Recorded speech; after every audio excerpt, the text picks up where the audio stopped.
you'll just look at me over here. I will.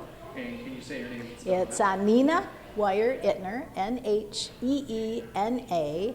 Middle name Weyer, Weyer. Last name Ittner, not hyphenated with Weyer, Ittner, and I am the founder and the director of the Upper Peninsula Children's Museum.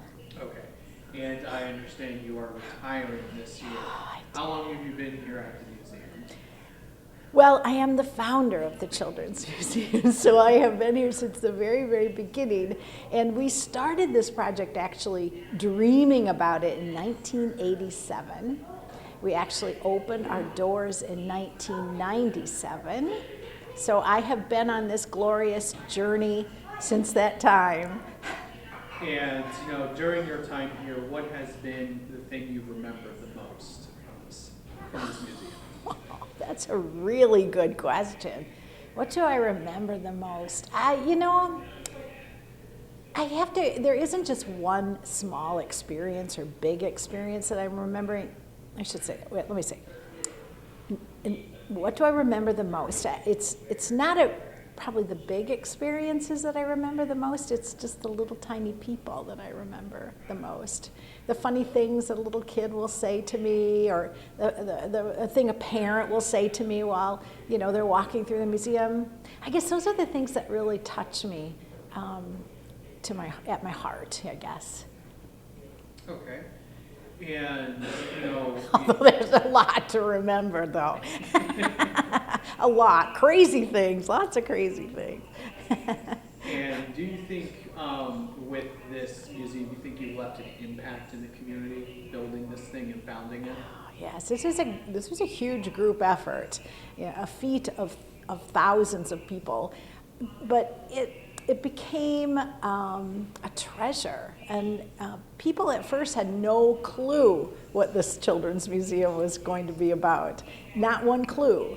But once we built it, they came and they loved it, and it's a place where it's kind of like a community center where people can come and they play and you can forge relationships, and you can laugh, you can cry, you can watch first steps, you can do so much here. So it's just a lovely place. And are you kind of sad to go, or are you now ready to just kind of relax and go into retirement? It was a huge decision to go. After living through 2 years of a pandemic, and then a few other little challenges in my own world, I knew whenever I decided to retire, it would be something that I would absolutely know I wanted to retire. And yeah, I'm looking forward to it. What am I going to do in retirement? I have absolutely no clue. But a lot of people are giving me advice. But in life, it's a lot about attitude. And everybody has, in life you have to have somebody to love, something to do, and something to look forward to. And so I'm going to build a whole new life. And is there an idea of who's going to be taking over as the executive director of the museum?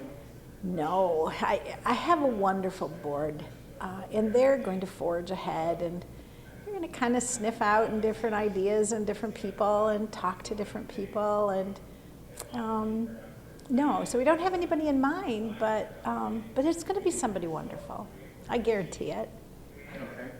And as we wrap up, are there any final thoughts you want the public to know about the Children's Museum and just looking forward to the future? Well, the Children's Museum is constantly changing, constantly building, constantly improving. It's something that we'll always be doing, and it's the most lovely place. And it will be here forever and ever, and it will always entertain. It will always please, and it will always make little children happy.